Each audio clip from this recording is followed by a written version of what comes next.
الحمدللہ رب العالمین والصلاة والسلام علی سید المرسلین اما بعد فاعوذ باللہ من الشیطان الرجیم بسم اللہ الرحمن الرحیم۔ روحانی وظائف چینل کی جانب سے تمام معزز ناظرین کو السلام علیکم۔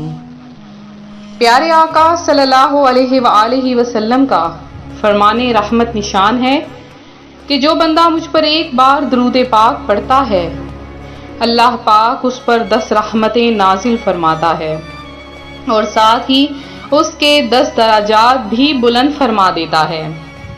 پیارے آقا علیہ الصلاۃ والسلام پر درود و سلام کے بعد آپ کی شان کے بارے میں چند الفاظ کہوں گی کہ آپ کی شان ایسی شان ہے کہ اللہ پاک نے آپ پر خود درود پاک پڑھا اور اپنے فرشتوں کو بھی حکم دیا کہ میرے پیارے نبی پر درود و سلام بھیجو، اور اسی لیے قرآن پاک میں بھی آپ کے درود پاک پر درود پاک پڑھنے کی فضیلت اور برکت آئی ہے۔ ماہ رمضان المبارک کس کا مہینہ ہے؟ پیارے آقا صلی اللہ علیہ وآلہ وسلم کی امت کا مہینہ رمضان المبارک کو قرار دیا گیا ہے۔ رمضان المبارک کی اتنی زیادہ فضیلتیں ہیں، اتنی زیادہ برکتیں ہیں کہ ماہ رمضان پر تو ہم قربان ہی جائیں۔ اعتکاف تو رمضان المبارک کی صرف ایک عبادت ہے، ورنہ سارے کا سارا رمضان المبارک عبادتوں، رحمتوں، برکتوں کی کان ہے۔ اللہ پاک کا اپنے پیارے پیارے آخری نبی کی امت پر یہ بہت بڑا احسان ہے کہ اس نے ماہ رمضان جیسی عظیم الشان مہمان ہمیں عطا فرمایا۔ رمضان المبارک کی اہمیت کے لیے تو یہی ایک فرمان مصطفیٰ صلی اللہ علیہ وآلہ وسلم کافی ہے کہ اگر بندوں کو معلوم ہوتا کہ رمضان کیا ہے تو میری امت تمنا کرتی کہ کاش پورا سال رمضان ہی ہوتا۔ ہر گھڑی رحمت بھری ہے، ہر طرف ہیں برکتیں، ماہ رمضان رحمتوں اور برکتوں کی کان ہے۔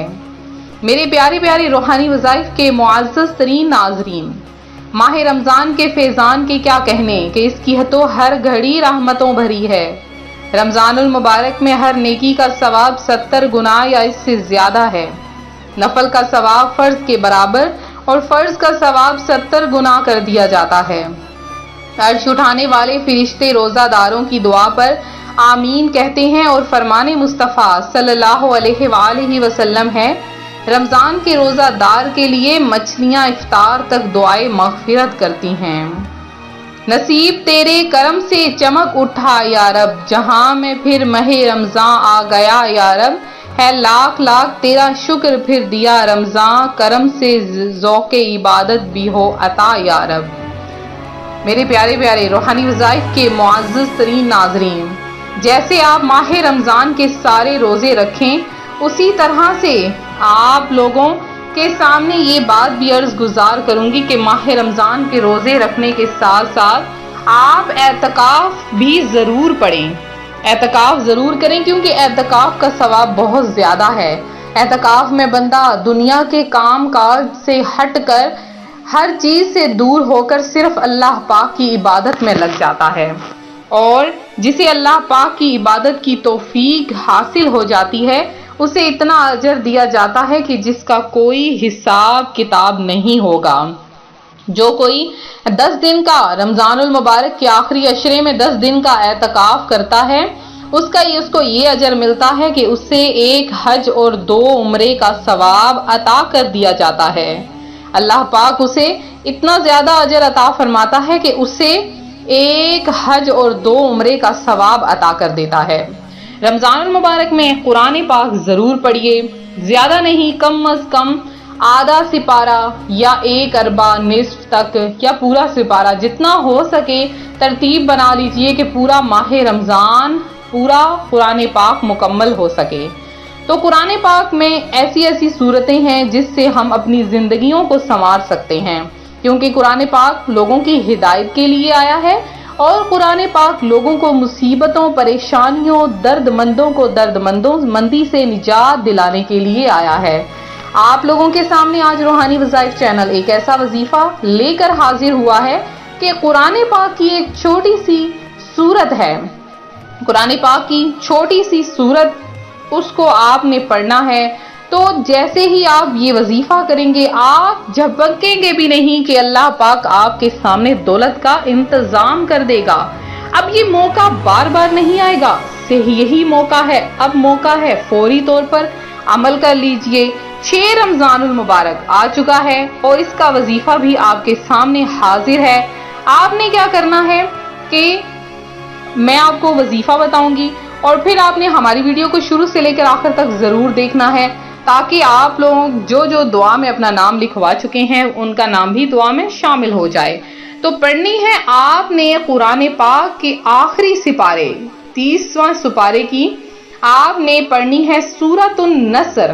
سورۃ النصر جو کہ مدنی سورت ہے، اس کو آپ نے پڑھنا ہے، اور اس کو کتنی مرتبہ آپ نے پڑھنا ہے اور کس وقت پڑھنا ہے؟ جب 6 رمضان المبارک آئے تو آپ نے دن کے کسی بھی حصے میں، کوئی بھی خاص وقت درکار نہیں، آپ نے کسی بھی دن کے حصے میں ایک جگہ پر بیٹھ جائیں اور بالکل تنہا بیٹھیں، کوئی بھی آس پاس آپ کے موجود نہ ہو، اور آپ نے تسبیح کو اپنے ہاتھ میں رکھنا ہے۔ سب سے پہلے تو آپ نے یا اللہ کو 100 بار پڑھنا ہے، اور پھر آپ نے قرآن پاک کی سورۃ النصر کو صرف اور صرف 11 بار پڑھنا ہے، زیادہ لمبا وظیفہ نہیں، صرف 11 بار پڑھنا ہے۔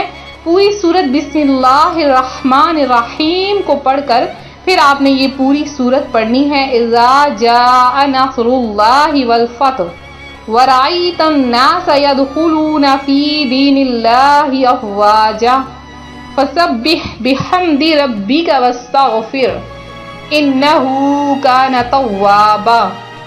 یہ آپ نے پوری سورۃ النصر کو پڑھنا ہے اور صرف 11 بار پڑھنے کے بعد آپ نے افطاری کے وقت میں دعا مانگنی ہے۔ اب افطاری کے وقت ہی کیوں دعا مانگنی ہے؟ کیونکہ وہ قبولیت کی گھڑی ہوتی ہے اور اس وقت ہر دعا قبول ہوتی ہے۔ اللہ پاک سے آپ مانگ لیں، قرض اپنا ختم کرنا چاہتے ہیں تو مانگ لیں، رزق مانگنا چاہتے ہیں تو مانگ لیں، اپنا گھر کاروبار دولت کو چمکانا چاہتے ہیں تو جتنا ہو سکتا ہے آج ہی مانگ لیں۔ یہ تھا ہمارا آج کا عمل۔ تو میرے جن بہن بھائیوں نے خصوصی دعا میں حصہ لیا تو آپ سب سے پہلے معذرت کروں گی کہ جن کا نام دعا میں شامل نہ کر سکی یا بول نہ سکی۔ تو سب سے پہلے میری جن بہن نے دعا میں حصہ لیا ان کا نام ہے افسر فاطمہ ہیں، اور فضل وہاب ہیں، فہد خان ہیں، اور خیر النساء ہیں، محمد علی ہیں، عرفات شیخ ہیں، وجیحہ خان ہیں جنہوں نے دعا میں حصہ لیا ہے، اور سیلاب خان ہیں، شاہزیب ہیں، علی اشفاق ہیں، اور اس کے علاوہ غلفام ہیں، حسنین شیخ ہیں، ندا خان ہیں، اور اس کے علاوہ حسنین علی ہیں، سید ارشد ہیں، نگہت عامل ہیں جنہوں نے دعا میں حصہ لیا۔ اس کے علاوہ سارا خان ہیں، فہد قاضی ہیں، عابدہ شیخ ہیں، ماہرہ خان ہیں، شاہدہ ہیں، اور اس کے علاوہ ساجدہ ہیں جنہوں نے دعا میں حصہ لیا، اور ثنا ہیں، اللہ پاک آپ کو بہتر رشتہ عطا فرمائے، اور محمد شاہ قابل ہیں، نیہا کوثر ہیں جنہوں نے دعا میں حصہ لیا ہے، اور اس کے علاوہ عالیہ مدثر ہیں، اللہ پاک آپ کی بیٹی کو صحت عطا فرمائے، شیخ مسعود علی ہیں جنہوں نے دعا میں حصہ لیا ہے، اور اس کے علاوہ کاشف ہیں، اللہ پاک آپ کو حلال رزق عطا فرمائے، انس رضا ہیں، رضیہ مسز علی ہیں، آپ کا درود پاک قبول کر لیا گیا ہے، نواب سید ہیں جنہوں نے دعا میں حصہ لیا۔ اس کے علاوہ نوشین شفیق ہیں، اللہ پاک آپ کی تمام حاجتوں مرادوں کو پورا کرے، آپ کو اپنی جناب سے بے شمار رزق عطا فرمائے۔ رضوانہ نذیر ہیں، نگہت مصطفیٰ ہیں، اور اس کے علاوہ جنہوں نے بھی دعا میں حصہ لیا اللہ پاک آپ سب کی تمام حاجتوں کو پورا کرے، آپ کو اپنی جناب سے بے شمار عطا فرمائے۔ ملتے ہیں اپنے اگلے وظیفے کے ساتھ، فی امان اللہ۔